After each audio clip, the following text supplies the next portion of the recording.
బయట అవైలబుల్ డాక్యుమెంట్సే తీసుకుని ఇప్పుడు దీన్ని విశ్లేషించే ప్రయత్నం చేద్దాం. I could be right are wrong, ఎందుకంటే మనం దీంట్లో ఉన్నటువంటి విశ్లేషణ మాత్రమే చేస్తున్నాం. ఏం జరుగుతుందో అదానిను యుఎస్ కోర్టు చూసుకుంటారు. నేను చెప్పేది ఏంటంటే డిపార్ట్మెంట్ ఆఫ్ జస్టిస్ 20 నవంబర్ 2024 ఈ ప్రెస్ నోట్ రిలీజ్ చేశారు.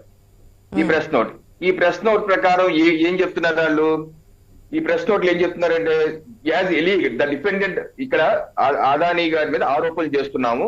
ఇక్కడ ఈయన డబ్బులు తీసుకొని, ఇది అమెరికాలో డబ్బులు తీసుకొని అది భారతదేశంలో ఉన్నటువంటి గవర్నమెంట్ అఫీషియల్స్ కావచ్చు, బ్యూరోక్రాట్స్ కావచ్చు, పొలిటికల్ వాళ్ళకి డబ్బులు ఇచ్చారు. ఇది ఆరోపణ. ఈ ఆరోపణలో భాగంగానే సెకండ్ పేజ్ లో ఏమంటారంటే department of justice, the charge in the indictment are allegations and the defendant are presumed innocent unless and until proved guilty. ఏదైతే మేము ఛార్జెస్ ఫ్రేమ్ చేస్తున్నామో ఈ ఛార్జెస్ ఆరోపణలు మాత్రమే, ఇది ప్రూవ్ అయ్యేంత వరకు ఆయన అమాయకుడే, ఆ విచారణ జరుగుతుంది అని అంటారు. అసలు ఇండక్ట్మెంట్ ఏంటి అంటే ఆరోపణ పత్రం. ఇది ఆరోపణ పత్రం. ఎవరైతే ఇది ఆరోపణ? అమెరికాలోని న్యూయార్క్ అనేటువంటి రాష్ట్రంలో ఒక 12 జిల్లా కోర్టులు ఉన్నాయి. దానిలో ఒక జిల్లా కోర్టు ఏంటది? ఈస్టర్న్ డిస్ట్రిక్ట్ అన్న జిల్లా కోర్టు. ఇది 54 పేజీల యొక్క ఆరోపణ పత్రం. ఆశ గారు, 54 పేజీల్లో చదివితే మనకి ఏమర్థమవుతుందంటే, ఇక్కడ పేజ్ నెంబర్ 6 లో పారాగ్రాఫ్ 18 లో వాళ్ళు ఏమంటారంటే ఫారిన్ అఫీషియల్ 1 అంటున్నారు.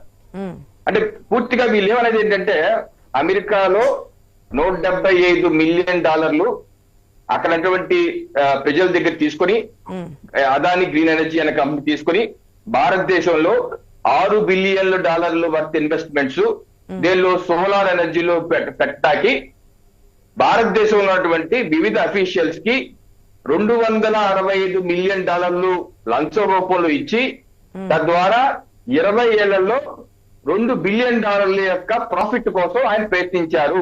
ఇది స్థూలంగా ఈ యొక్క ఆరోపణ. ఈ $265 మిలియన్ లంచం ఎవరెవరికి ఇచ్చారు? ఛత్తీస్గఢ్కి ఇచ్చారు, ఛత్తీస్గఢ్ తమిళనాడుకి ఇచ్చారు, ఒరిస్సాకి ఇచ్చారు, Jammu Kashmir power corporation limited, Andhra Pradesh, అంటే రాష్ట్రాల్లో ఉన్నటువంటి స్టేట్ డిస్ట్రిబ్యూషన్ కంపెనీస్ కి ఒప్పందాలు కుదుర్చుకుంటాకి ఈ $245 మిలియన్ ఇచ్చారు అని చెప్తున్నారు. ఇప్పుడు మౌలికమైన ప్రశ్న ఏంటంటే అర్చ గారు, అమెరికాలో తీసుకుందంత $175 మిలియన్, ఇక్కడ లంచం ఇస్తుంది ఎంత? $265 మిలియన్. ఇదే లెక్క తేడాగా లేదు. 170 తీసుకోవటం ఏంటి, 265 ఇవ్వటం ఏంటి? ఇక్కడ ఏదో తీసుకుంటే $1000 తీసుకోవాలి, $100 ఇవ్వాలి. ఇది ఒక తేడా. ఇంకో తేడా ఏంటి? 20 ఏళ్ల పాటు ఇది ఇన్వెస్ట్ చేస్తే $2 బిలియన్ ప్రాఫిట్ వస్తుంది వాళ్ళకి రాస్తారు. ఇక్కడ ఒక $2 బిలియన్ కి ప్రాఫిట్ కోసం ఏం చేస్తున్నారు? $265 బిలియన్ మీరు లంచం రూపాయలు ఇస్తున్నారు. ఆ $270 మిలియన్ ఏ బ్యాంక్ లో ఇస్తున్నా 20 ఏళ్ళకే $2 బిలియన్ వస్తాయి కదా అజయ్ గారు, $2 బిలియన్ వస్తాయి కదా. రవికిరణ్ గారు చెప్పిన పాయింట్స్ కరెక్టే గాని